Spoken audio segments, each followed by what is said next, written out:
আমার বর জাম্বুরা পাগলা, জাম্বুরা খাইতে লাইক করে। এখানে মরিচ নিয়েছি, লবণ নিয়েছি, আর এই যে তেল।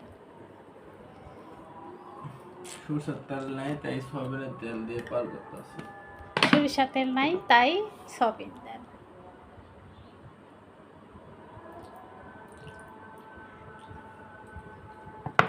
হয়ে গেছে মাখানো, এখন মুখের ভিতরে শিলা দিব। দেখেছেন কিভাবে খেতে হয়?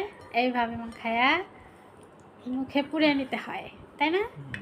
এভাবে মুখের ভিতরে আস্তে করে ঢুকে দেওয়া লাগে।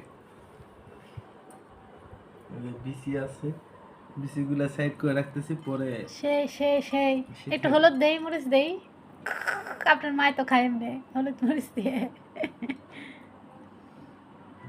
দেখেছেন এইভাবে খেতে হয়। এটা আমার বাবার জন্য রেখেছি, এটা আমার বর খাচ্ছে।